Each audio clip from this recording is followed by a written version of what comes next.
اللہ تعالیٰ نے فرمایا، اور جب یہ آیت نازل ہوئی ہوگی تو پھر لوگوں کی توجہ کتنی بڑھ گئی ہوگی، للفقراء الذین احصروا فی سبیل اللہ، ان فقراء کو یاد رکھو، یہ فقراء ہیں، ان کے لیے ہے صدقہ خیرات سب سے پہلے، الذین احصروا فی سبیل اللہ، جو اللہ کے راستے میں روک دیے گئے ہیں، مجبور ہیں، رکے ہوئے ہیں، ٹھہرے ہوئے ہیں، کہیں جا نہیں سکتے۔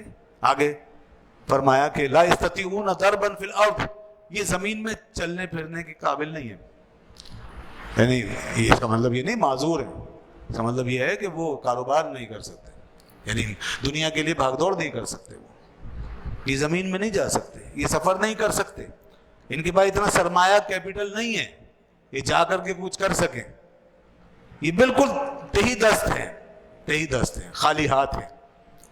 اللہ خود فرما رہا ہے، اللہ اکبر، کتنے عظیم لوگ ہیں، یہ قرآن سفارش نازل فرما رہا ہے، قرآن میں ان کی سفارش، قرآن ان کی طرف لوگوں کو توجہ دلا رہا ہے۔ جیسے آج اعلان ہوتا ہے نا غریبوں کے لیے، ہم اپنے طلباء کے لیے اعلان کرتے ہیں نا، دنیا بھر میں ہوتا ہے کہ ان بچوں کی مدد کریں۔ ہاں بالکل، آج کے دور میں اگر کوئی ان کی کوئی مثال مل سکتی ہے، یعنی ان کے راستے پہ چلنے والی کوئی مثال اگر ہے تو یہ طلباء ہے آج کے دور میں، کیونکہ ایک ہی مشن ہے۔ یہ حضرات بھی اصحاب صفہ علم کے لیے ایک جگہ معصور ہو گئے، اور آج بھی دنیا بھر کے مدارس میں جتنے بچے ٹھہرے ہوئے جو حق کی تعلیم پڑھ رہے ہیں، صحیح تعلیم سیکھ رہے ہیں، اور اپنے دین اور اپنے ملک و قوم کے لیے وہ کچھ بن رہے ہیں آگے، تو وہ یقیناً اسی راستے پر ہیں۔ اور یہ آیت ان تمام لوگوں کے لیے بھی پوری دنیا سے کوئی اپیل کر رہی ہے کہ ان کی مدد کرو، یہ قرآن تو قیامت تک کے لیے ہے نا، تو یہ انہی لوگوں کے لیے تو نہیں تھی بات کہ انہی کی مدد کرنا، آگے مت کرنا، نہیں، اب جو بھی اس راستے پہ ان کی مدد کریں۔ تو یہ بھی نہیں جا سکتے جب تک ہم یہ تعلیم میں ہے، نہیں جا سکتے، تعلیم کے بعد بھی نہیں جا سکتے، کہیں کیا کریں گے؟ ہم نے جو علم پڑھا، جو تعلیم پڑھی قرآن کی، حدیث کی، تو اسی شعبے میں ہی خدمت انجام دے سکتے ہیں، کاروبار نہیں کر سکتے۔ آج یہ بھول ہے بہت بڑی اور غلط فہمی ہے کہ ایک عالم دین کاروبار کرے، کوئی دکان کھولے، وہ کاروبار نہیں کر سکتے، کوئی جا کر کے اپنا کوئی پروفیشن سیکھے، کوئی ہنر سیکھے اور اس میں آگے نکلتا چلا جائے۔ ایک حد تک تو ٹھیک ہے، سہارا بنا لے گا، ایک حد تک بنا سکتا ہے، کرنا چاہیے تاکہ لوگوں کے محتاج نہ رہیں، مگر ایسا بالکل اس طرح نہیں ہو سکتا جیسا کہ اس فیلڈ کا آدمی جو سارا وقت دے کر وہاں پہ کر رہا ہے اس کی طرح نہیں ہو سکتا۔ ایک عالم دین باقاعدہ مستند ڈاکٹر نہیں بن سکتا، مستند انجینئر نہیں بن سکتا، ہو ہی نہیں سکتا۔ کیا ان لوگوں کو اگر ایسا ہوتا تو ان لوگوں کو نہیں مشورہ دیا جاتا؟ یہ تو پہلی جماعت، پہلا ماڈل ہے دنیا کا کہ بھائی سب کاروبار کر رہے ہیں، تم بھی کرو،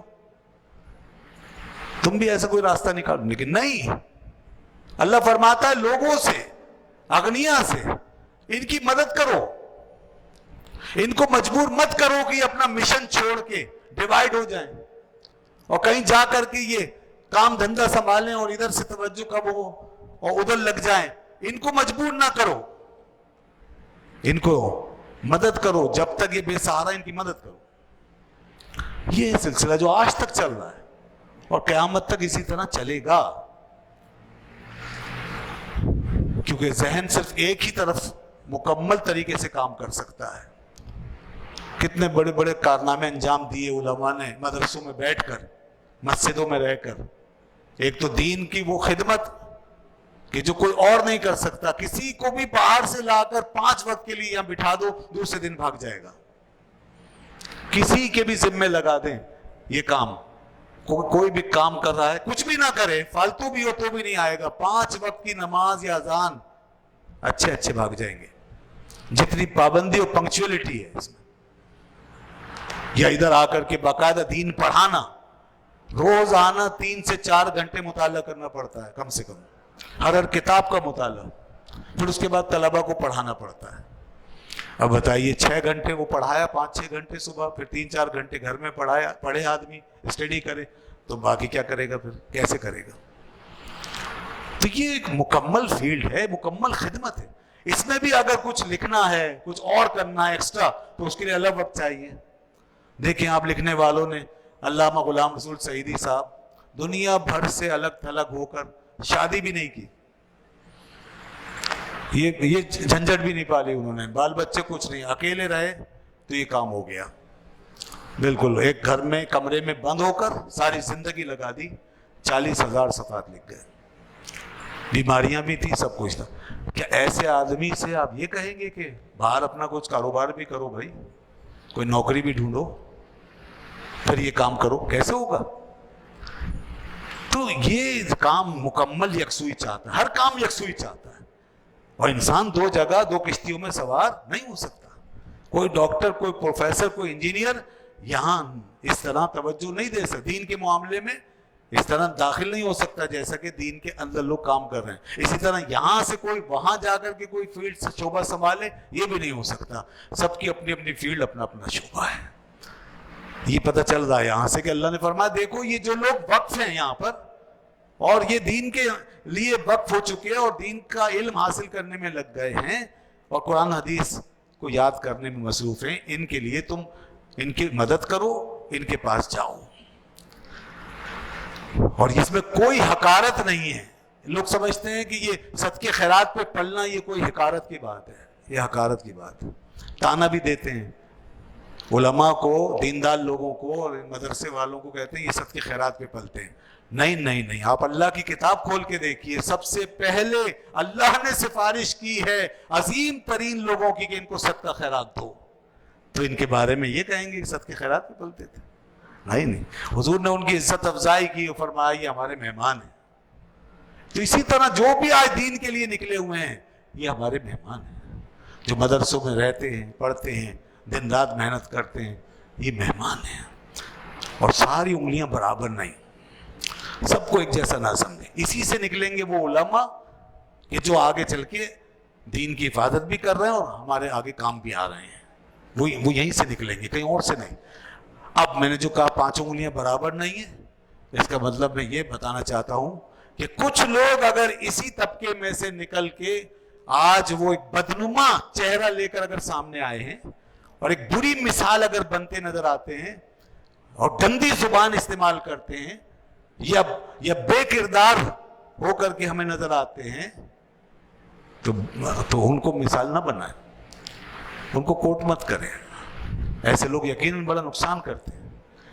اسٹیجوں میں بیٹھ کے اب سوشل میڈیا پہ ایسی کئی مثالیں لوگ دکھاتے رہتے ہیں، اور یہ بہت تیزی سے پھیلتی ہیں ایسی چیزیں کہ کوئی گالیاں بک رہا ہے بیٹھ کے، یہ کوئی گالیاں دے، کوئی گندی زبان بول رہا ہے، کوئی کس سے اختلاف کر رہا ہے تو اختلاف کی حدود کو پار کیے جا رہا ہے اور انسانیت سے گری ہوئی باتیں کر رہا ہے، کوئی کچھ کر رہا ہے، کوئی کچھ کر رہا ہے۔ بہرحال میں زیادہ تفصیل میں نہیں جانا چاہتا، آپ کو معلوم ہے اس طرح کی مثالیں مل جائیں گی۔ کوئی جناب عجیب عجیب حرکتیں کر رہا ہے، بہرحال یہ سب کسی کا اسکینڈل آ رہا ہے، کوئی کسی جرم میں پکڑا جا رہا ہے، داڑھی والا، کوئی مولوی کسی مدرسے سے تعلق رکھنے والا، تو کیا ہوا؟ اچھے برے ہر جگہ ہوتے ہیں۔ کیا اگر ڈاکٹروں کا اسکینڈل آئے گا تو کیا سارے ڈاکٹر غلط ہو جائیں گے؟ لیڈروں کا اسکینڈل آئے گا سارے لیڈر غلط ہیں؟ اگر کسی انجینئروں کا اسکینڈل ہے سارے انجینئر غلط ہیں؟ اساتذہ کا اسکینڈل ہے، اسکول کالج میں پڑھانے والے ٹیچرز کا اگر کوئی اسکینڈل ہے، ان کی خرابیاں، ان کے اندر بھی بہت سی خرابیاں، تو کیا سارے اساتذہ غلط ہیں؟ یہ ہم انصاف کرنا چاہیے، اور ہمیں شیطان اصل میں یہی بلواتا ہے، ہم سے وہاں نہیں بلواتا، کیونکہ یہیں دین ایمان خراب ہوگا۔ آج تک کوئی ان کے بارے میں نہیں بولتا، سارے غلط ہیں، لہذا ہم ان سب سے ہاتھ اٹھاتے ہیں، ان کے بارے میں بدگوئی نہیں کرتے، حالانکہ بڑے خوفناک اسکینڈل آتے ہیں وہاں دوسرے پروفیشنز میں، بڑے خوفناک اسکینڈل ہم روزانہ بھگتتے بھی ہیں، ہر وقت بھگتتے ہیں۔ علماء سے تو واسطہ ہی نہیں رکھتے ہم، دین سے کتنا واسطہ، نمازی تو پڑھ دی ہیں اور کیا واسطہ، نہ کوئی لینا نہ دینا، جن سے لین دین، جن کے ہاتھوں کروڑوں کا نقصان، بچوں کا مستقبل تباہ، صحتیں تباہ، جانیں تباہ، جانوں سے کھیلتے ہیں، لوگ کے مال پیسے سے کھیلتے ہیں، تباہ و برباد کر دیتے ہیں، ان کے بارے میں شیطان ہمیں بولنے نہیں دیتا، خاموش۔ مگر کسی عالم کا کوئی کہیں سے کوئی مولوی نکل آیا، اس کا کوئی اسکینڈل آ گیا، نہ ہمارا واسطہ، نہ لینا نہ دینا، اس کے بارے میں دن رات لگے پڑے ہوتے ہیں، جی دیکھیے مولوی ایسے ہوتے ہیں، مولوی ایسے ہوتے ہیں، علماء یہ ہوتے ہیں، علماء وہ۔ یہ شیطان کا بہت بڑا چکر ہے، یہ آپ کو لگا دیا اس نے برائی میں لگا دیا خواہ سارے علماء سے بدظن کرنے کا مقصد اس کا یہ ہے کہ آپ دین سے دور، ایسا نہ سمجھیں. سب اگر سارے برے ہو جائیں گے تو پھر دین سلامت ہی نہیں رہے گا. اللہ سے پناہ مانگنی چاہیے. ایسا نہیں, اللہ نے دین کی حفاظت کا یہی ذریعہ بنایا ہے کہ علماء اور طلباء اچھے ایسے لوگ باکردار لوگ بھی آتے رہیں گے اور دین کی خدمت کرتے رہیں گے. البتہ ایسے یہ لوگ جو ایک بری مثال بنتے ہیں, یہ یقیناً بہت نقصان پہنچا کر جاتے ہیں, بہت نقصان پہنچا کر جاتے ہیں. یہ سارے لوگوں کا چہرہ خراب کر دیتے ہیں. ایک بیٹھ کر کے اگر گندی زبان میں بات کرتا ہے تو اسے شرم آنی چاہیے. وہ عالم کہلانے کا مستحق نہیں ہے, وہ کسی عزت رسپیکٹ کے قابل نہیں. صرف وہ سب کا نہ کریں, سب کو شامل نہ کریں, صرف اس کی حد تک.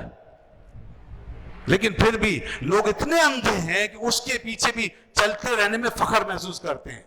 کسی نے بیعت کر رکھی ہوتی ہے, کوئی اس کی شاگردی کی زنجیروں میں جکڑا ہوا ہے, کوئی اس کا خواہ خواہ زر خرید غلام بنا ہوا ہے, کوئی اس کے نسب کا پجاری بنا ہوا ہے, کوئی اس کے حسب کا پرستار بنا ہوا ہے, کوئی اس کے نام و نمود کے پیچھے جا رہا ہے, کوئی اس کی شکل صورت دیکھ رہا ہے. بس لگے ہوتے ہیں لوگ, ایک طبقہ, اسی میں وہ شخص اور گمراہ ہو رہا ہوتا ہے اور بدگوئیاں کرنے میں لگا رہتا ہے, بری سے بری مثال بنتا چلا جاتا ہے. دیکھتے ہیں نا آپ کس طرح وہ اسٹیجوں پہ بیٹھ کر کے الٹی سیدھی باتیں کرتے ہیں. دین اگر نہیں ہے تو پھر سب مجسمے ہیں, اگر دین ہے تو پھر انسان ہے, امام ہے, رہبر ہے, رہنما ہے. دین اگر ہے, اور دین نہیں ہے تو پھر سمجھ لو پتھر کے مجسمے جن کے پیچھے جا رہے ہیں. تو یہ قیامت کے دن بھاری پڑ جائیں گے. یہ کیا بخشوائیں گے؟ جن کا اپنا حال یہ ہے.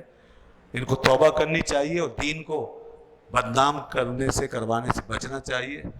سب لوگوں کی عزت کو دھبا لگانے سے بچانا چاہیے. تو یہ بہت ہی گھناؤنی قسم کی حرکتیں اور اس قسم کے جاہلانہ کام ہیں. یہ بالکل جو آج ہو رہا ہے یہ قیامت کی نشانی ہے ایک طریقے سے, یوں سمجھ لیں. بہرحال سب برابر نہیں ہیں, بڑی اچھی اچھی مثالیں موجود ہیں اور قرآن ہمیں بتاتا ہے کہ دیکھو اس طرح دین کا سلسلہ چل رہا ہے, چلاؤ اس کو ایسے. جہاں اچھے مدرسے ہیں ان کے ساتھ تعاون کرو, جہاں دین کا کام ہو رہا ہے وہاں دیکھیں جا کے کہ اس کو کس طرح سپورٹ کر سکتے ہیں, اس کی مدد کریں, اس سلسلے کو فروغ دیں. الحمدللہ آپ کے تو سامنے یہ جامع نور القرآن کے نام سے مدرسہ, اور اللہ کے فضل سے الحمدللہ پوری کوشش ہوتی ہے کہ یہاں ایسے طلباء تیار ہو سکیں جو آگے جا کے مستقبل میں اس قوم کے کام آئے ہیں اور کوئی خدمت انجام دے سکیں. اور الحمدللہ بہت سے لوگ فارغ ہو کے بڑی خدمات انجام دے رہے ہیں, اللہ کا فضل ہے. اور جو حضرات تعاون کرتے ہیں وہ خوش نصیب ہیں. تو جہاں بھی ایسا سلسلہ ہو وہاں تعاون کرنے والے یقیناً لائق ستائش ہیں.